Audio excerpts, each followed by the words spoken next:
नमस्कार, आर्य न्यूज देख रहे हैं आप और मैं हूं आपके साथ जावेद अली। बिजनौर में दबंगों के हौसले लगातार बुलंद हैं।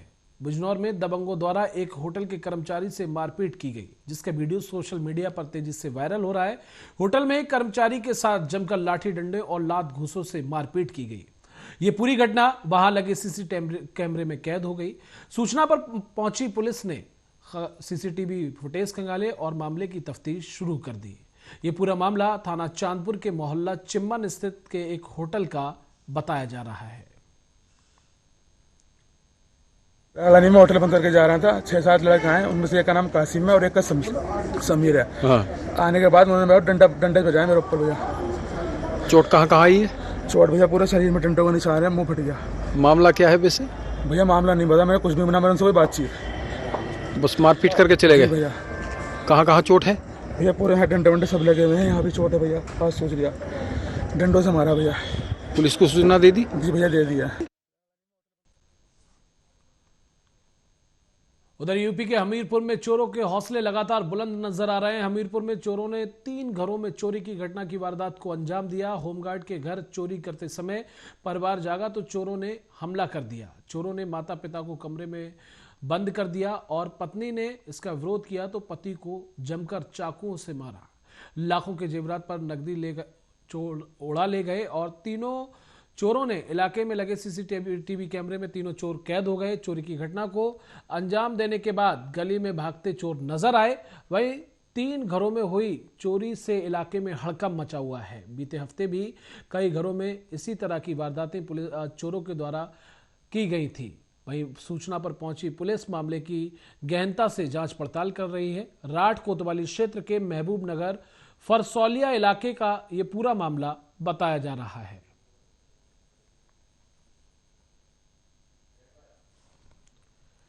उधर कन्नौज में अपनी 15 सूत्रीय मांगों को लेकर भाकियू लोक शक्ति का प्रदर्शन देखने को मिला। पीएम और सीएम को 15 सूत्रीय ज्ञापन भी सौंपा है। ज्ञापन में 60 साल के किसानों को 6,000 रुपए महीना भत्ता देने की मांग की गई है। अन्ना गौवंशों से सुरक्षा के लिए एसएफ के गठन की मांग की गई है और किसानों ने कर्ज माफी, सस्ती बिजली और डीजल पर जीएसटी लगाने की भी मांग की है। किसान नेता ने कहा कि हमारी मांगें नहीं मानी गई तो हम इसी तरह आंदोलन करेंगे और कलेक्टर परिसर पर भी उन्होंने प्रदर्शन कर अतिरिक्त एसडीएम को अपना ये ज्ञापन सौंपा। पार्टी जिला अध्यक्ष भारतीय किसान यूनियन लोक शक्ति कन्नौज। आज आप लोग कलेक्टेड पहुंचे, क्या मामला है? मामला है किसानों की मांगों को लेकर राष्ट्रीय नेतृत्व के निर्देश पर आज डीएम साहब को ज्ञापन देने आए हैं और 15 सूत्री ज्ञापन है हमारा। प्रमुख मांगे क्या है इसमें? प्रमुख मांगे हैं सभी फसलों को एमएसपी जो है वो सरकार द्वारा लागू की जाए खरीद पर और स्वामीनाथन आयोग के जो है रिपोर्ट के हिसाब से फसलों का कीमत निर्धारण की जाए और किसान आंदोलन में मत किसानों के परिवारों को भरपूर मुआवजा व नौकरी दिया जाए। विद्युत संशोधन विधेयक 2020 को रद्द किया जाए। मनरेगा हर वर्ष 200 दिन का काम व 700 दिया।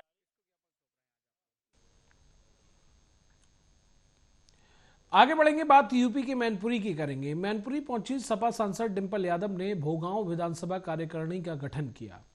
इसी दौरान मीडिया से रूबरू होते हुए सांसद डिंपल यादव ने बीजेपी पर जमकर तीखा हमला बोला। सपा कार्यकर्ताओं के शामिल होने पर कहा कि बीजेपी में सिर्फ वह लोग शामिल हो रहे हैं जिनका समाजवादी पार्टी से कोई नाता नहीं रहा है, कोई रिश्ता नहीं रहा है। राष्ट्रीय अध्यक्ष अखिलेश यादव को सीबीआई का मिला नोटिस के सवाल पर उन्होंने कहा कि बीजेपी जान चुकी है कि सरकार बनाना मुश्किल है, इसीलिए कहीं ईडी तो कहीं सीबीआई की कार्रवाई की जा रही है। देश की रोजगार व्यवस्था पूर्ण तरीके से खत्म हो चुकी है, महंगाई अपने चरम पर है, जिसको लेकर सांसद डिंपल यादव ने बीजेपी को जमकर आड़े हाथों लिया। की तैयारी के लिए ही मुलाकात हो रही है लगातार कार्यकर्ताओं से और जितने भी हमारे क्षेत्र के लोग हैं उनसे लगातार संपर्क में हैं।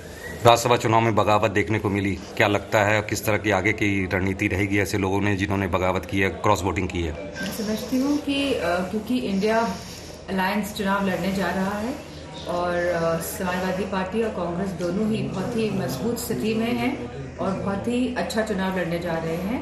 तो इस तरह की हरकतें जो भाजपा द्वारा की जा रही है वो दर्शाता है कि वो कितने तैयारी नहीं है उनकी, और दर्शाता है कि वो किस तरह से इस गठबंधन की जो ताकत है उसको महसूस कर रहे हैं। सीबीआई द्वारा राष्ट्रीय अध्यक्ष को नोटिस जारी करना, वो भी चुनाव लगभग लोग तैयारी में लगे हुए हैं गठबंधन। हम देखते आए हैं कि पूरे देश में किस तरह सीबीआई का, ईडी का दुरुपयोग लगातार होते जा रहा है, और जो भी समन आया है, जो भी आया है, मैं नहीं समझती हूँ कि चुनाव को देखते हुए ही और इलेक्शन के बाद जब गठबंधन हो गया है, जो मजबूत स्थिति है हमारी आज उत्तर प्रदेश में, उसको देखते हुए आया है। और ये खाली समाजवादी पार्टी को नहीं आया, इस तरह के ईडी के नोटिसेस लोगों को भी जाते हैं।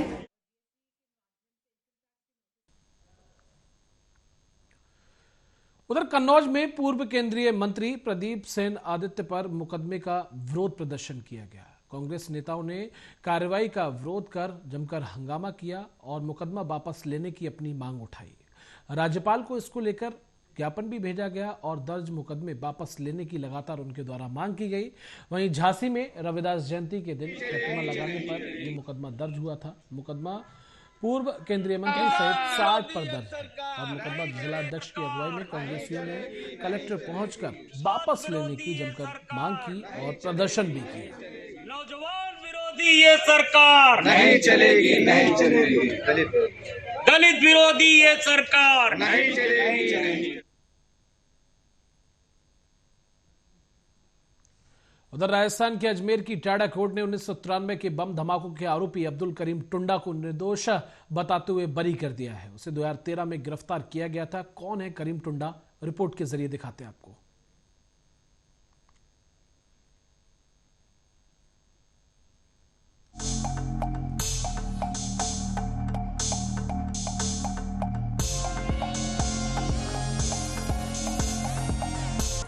अयोध्या में बाबरी विध्वंस की बरसी पर करीब 31 साल पहले देश के 5 शहरों में हुए सिलसिलेवार बम धमाके के मामले में अजमेर की टाडा कोर्ट ने आज अपना फैसला सुनाया।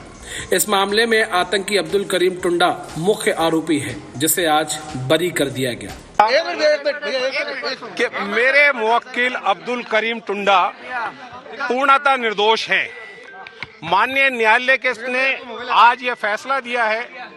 अब्दुल करीम टुंडा को ऑनरेबल कोर्ट ने हर धारा, हर सेक्शन, हर एक्ट से बरी किया है।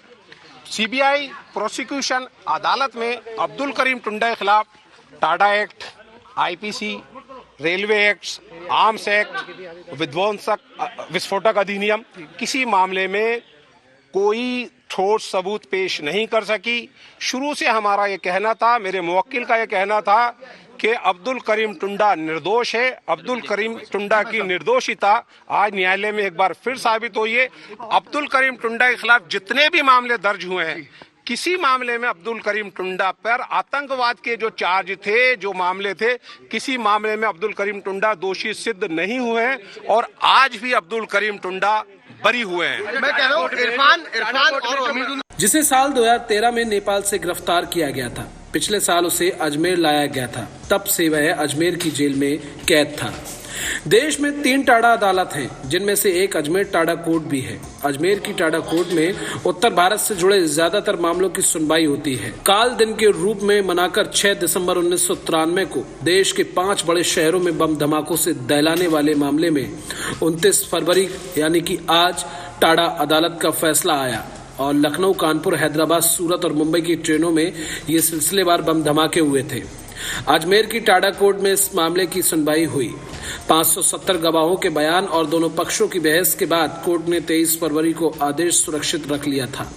मामले का मुख्य आरोपी आतंकी अब्दुल करीम उर्फ टुंडा इरफान हमीमुद्दीन जेल में बंद थे।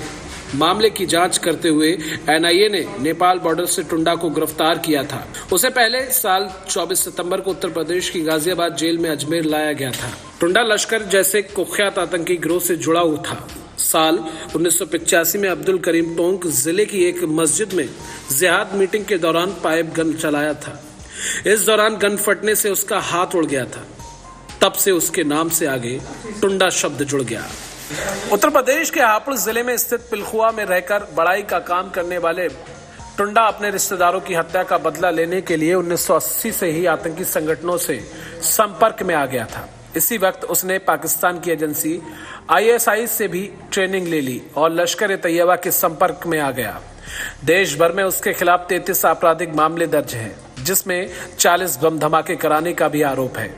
6 दिसंबर 1993 को ट्रेनों में विस्फोट के वक्त करीम टुंडा लश्कर का विस्फोटक विशेषज्ञ था।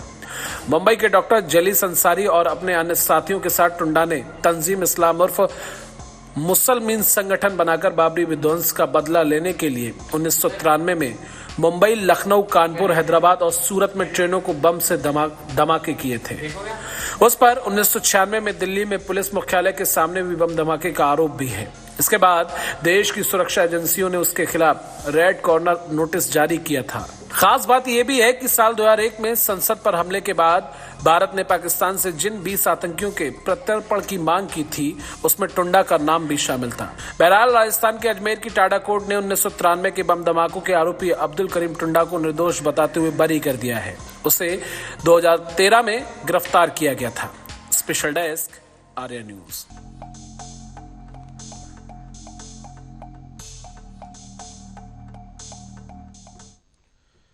बीजेपी सांसद ब्रजभूषण शरण सिंह अपने बयानों को लेकर लगातार सुर्खियों में रहते हैं, जिससे राजनीति में तो हलचल बनी रहती है, वहीं साथ ही विपक्षी दलों को एक बार फिर आपस में कटाक्ष साधने का मौका मिल गया है। ब्रजभूषण सिंह कुछ भी कहने से नहीं झिझकते, शायद इसीलिए कि लगातार उनका नाम किसी न किसी विवाद मसले में सामने आता रहता है। रिपोर्ट के जरिए दिखाते हैं आपको।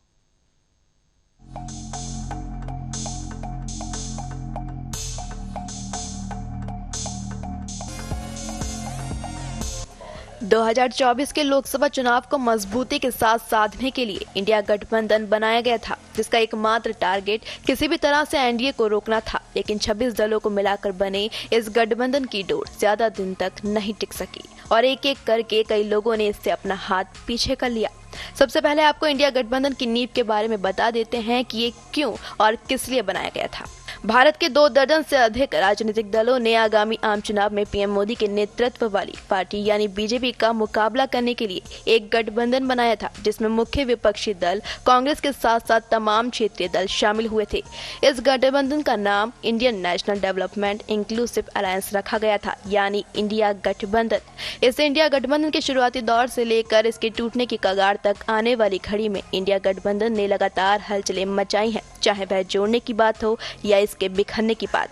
दरअसल इस गठबंधन की सफलता घटक दलों के बीच एकजुटता और सीट बंटवारे से जुड़े समझौते पर टिकी थी, क्योंकि भारत की बहुदलीय फर्स्ट फास्ट द पोस्ट चुनाव प्रणाली में बहुमत हासिल करने वाली पार्टी सत्ता में आ जाती है, यानी कि जिस पार्टी को सबसे ज्यादा वोट मिलते हैं उसे सत्ता मिल जाती है। खैर, जहां तक बात की जाए इंडिया गठबंधन की, तो ये अपनी शुरुआती 6 महीने में ही बिखरता नजर आ रहा है, जिसमें सबसे बड़ा झटका तो नीतीश कुमार ने दिया था, जिन्होंने बिहार में सत्तारूढ़ गठबंधन को छोड़कर बीजेपी का दामन थाम लिया था। भारत की राजनीति में दल बदलू कहे जाने वाले नीतीश कुमार का ये कारनामा नया नहीं है, वो पहले भी कई बार अपना दल बदल चुके हैं। खैर, इसमें हकीकत तो ये भी है कि नीतीश कुमार को एक समय पर इंडिया गठबंधन के पीएम उम्मीदवार के रूप में भी देखा जा रहा था, जिससे ये भी साफ हो गया कि शायद अब इस गठबंधन की सारी डोरियां ज्यादा दिन तक अपनी मजबूती साबित नहीं कर सकेंगी।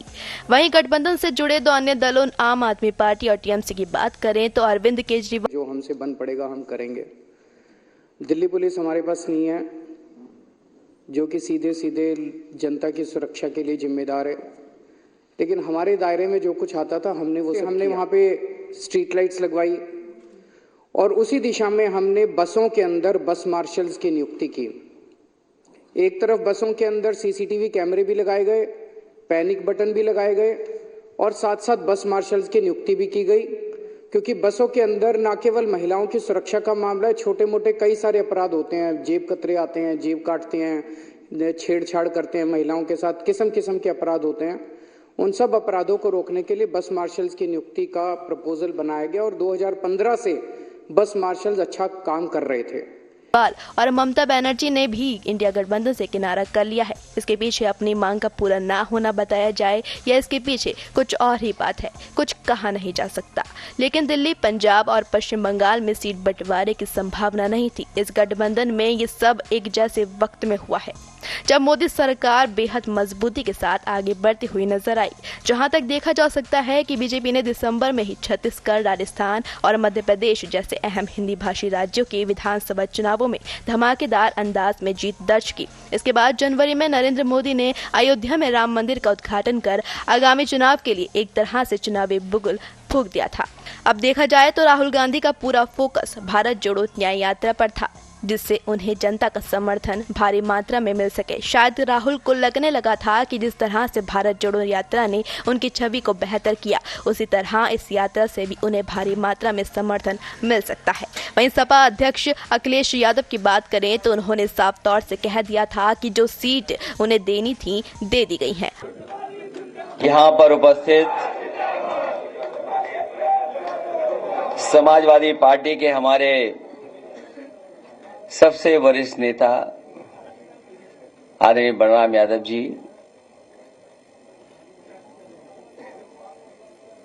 पूर्व मंत्री विधायक दुर्गा यादव जी, हमारे बहुत ही बुजुर्ग और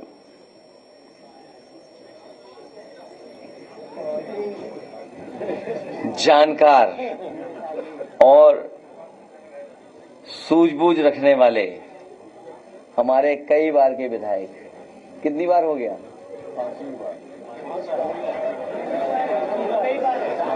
5वीं बार।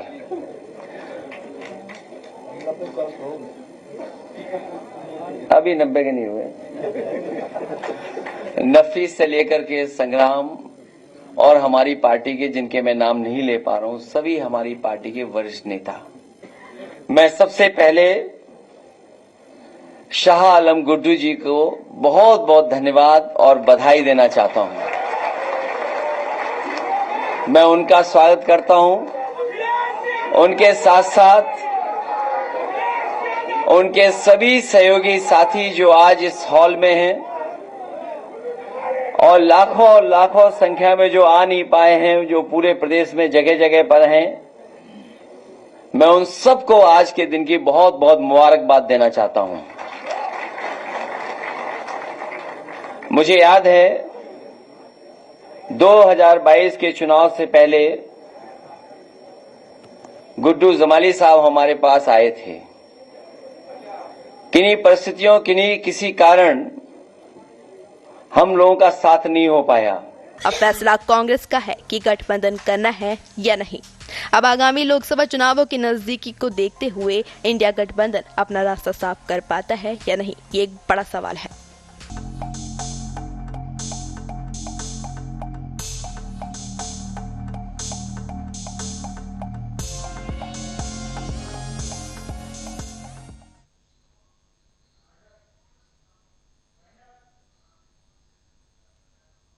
चलिए इसी के साथ बुलेटिन में बस इतना ही। नमस्कार।